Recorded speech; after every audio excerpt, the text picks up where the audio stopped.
Deshaun Watson had his contract renegotiated, basically turned $45 million worth of salary into signing bonus this season, freeing up nearly $36 million of cap space.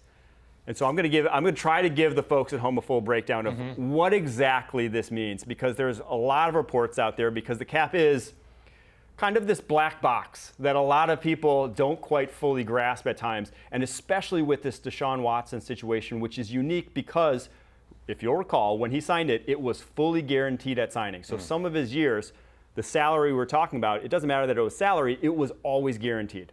So doing this, what they've done is basically created this new cap space right now that, with how the salary cap works with the rollover, once you create that cap space this year, if you don't use it, it rolls over to next year and to next year. So there's no... So they took money out of that salary cap space and put it into signing bonus space to allot for spending now? So you see the cap hits here. $27.9 million is his new cap hit. It was 63, I believe, million prior to this. And you see those escalating ones in the future, but because of how the cap rollover works, they get escalating cap space in the future. So the $36 million of cap space that they cleared also rolls over to 2025 to give you more cap space in the future. So the fact that those are escalating doesn't actually change it unless they start eating into that now $36 million worth of cap space that they created. So if they go out and trade for a Brandon Ayuk, which they're rumored to be in the mix for,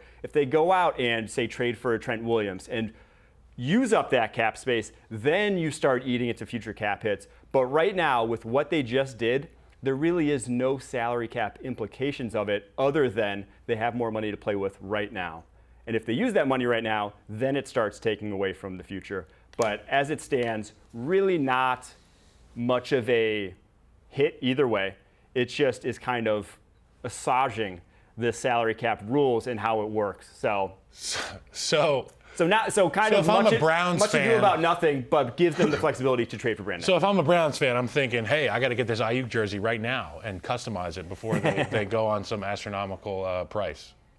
Basically. I mean, do you think they should trade for a Brandon? Do you think this is a move primed? I'll tell you what, any locker room that inherits Brandon Ayuk is not making a bad decision. Now, when you get down to the finances of it, there's a reason you and guys that are that reside upstairs in the building are paid a lot of money, because this is a lot you're responsible for. From a football standpoint, I don't think there's any bad in adding a Brandon Ayuk. And as a Browns fan right now, I'm probably thinking, hey, we're going to try to make a move at this thing. We're going to make a run here.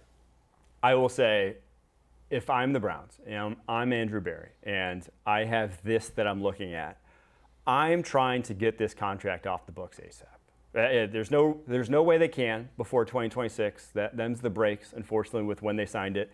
He will be hitting your cap all the way through that regardless. Even if you cut him, it's still going to come due, unfortunately. But I'm not trying to spend money now to hurt my cap in the future, because we're just not going to win with Deshaun Watson right now. We're flat out. So you're saying don't touch it? We're doing Super Bowl contenders. As much as I think the Browns could still win the North, I don't think they can make it through to the Super Bowl because of that quarterback position, because of what we talked about with Deshaun Watson. So, yeah, if Deshaun really turns things around, that could be the type of all-in move that puts you over the hump and gets you to a Super Bowl this year. It could. But nothing I've seen from him yet makes me feel confident in that. And so if I spend that $30 million on Brandon Ayuk, and that's costing me 2027 cap space, where maybe I could get, I don't know, like a Dak Prescott or some quarterback then after Deshaun Watson, I want that cap space then, because this roster is too good to basically be taking money from. It's a car with no spark plug as it currently stands. It's a race car sitting in your driveway that literally won't go because it's missing the most important piece. And for them, that's Deshaun Watson, and they're figuring out the fiscal aspect of this whole thing right now.